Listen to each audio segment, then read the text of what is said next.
Lawmakers in the country of Gambia are voting to legalize female genital mutilation for girls ages 10 to 15. Now, how is this a thing? I'll tell you why right here on The Bullock, the most genuine news show on YouTube and out of Miami, Florida, so let's do it. So why isn't it being national as well? Just days after the child was killed by a stray bullet after someone opened fire. If you don't read the newspaper, you're uninformed. If you do read it, you're misinformed.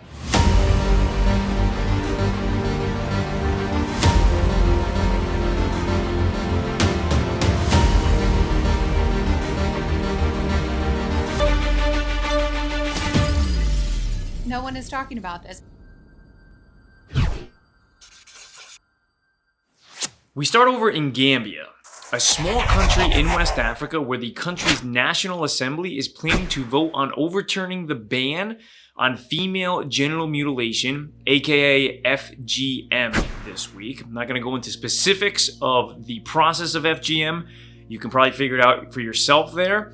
The idea behind the absolute disgusting practice, though, and complete abuse of someone else's body is rooted in believing that women would be complying with the Islamic practice of sexual purity and morality, which would thus elevate their ability to pray and be an honorable Islam, which is obviously untrue and a tactic by those in power to impose sexual control over an entire demographic of people.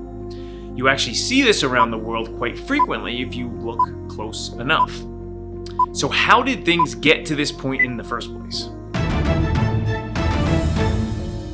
As of right now, the World Health Organization estimates that 78.3% of all women in Gambia have suffered from FGM. Gambia banned the practice back in 2015 after activist Jaha Dukera helped lead the charge in getting FGM banned, where she was eventually nominated for a Nobel Peace Prize for doing so. The practice is widespread throughout Asia and in the Middle East, especially in largely populated countries. And according to UNICEF, 230 million women and girls worldwide have been victimized by the disgusting practice. The most obvious component to fear here is, where does this stop? Gambians fear this would start a series of rollbacks against other human rights violations that were also once banned in the first place, such as child marriages and limitations on women's freedoms. I mean, that's always the concern when a law is passed in any country, honestly. That governments will continue just to push the boundaries of their people while they attempt to use the laws they pass for their own personal gain. Fatou Jagni, the chairperson of the Women's Rights and Leadership Council in Gambia, has expressed the same sentiment, saying the bill is aimed at curtailing women's rights and reversing the little progress made in recent years. Now, little progress would unfortunately kind of almost be an overstatement if you consider the blunt reality, as it's one thing to ban something and another thing for it to actually come to fruition.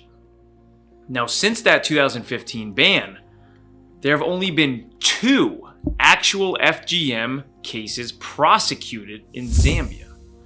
Only 2. Now, I'll keep you updated in the comment section as this does play out. In the meantime, let me know your thoughts.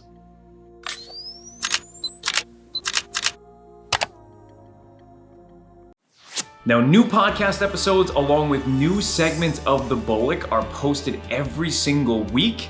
And you only get updates if you subscribe, so please do. And if you want to hear from me personally, leave an insightful comment and I'll either reply directly to you, or your comment might even be featured in my next video. And I will see you then.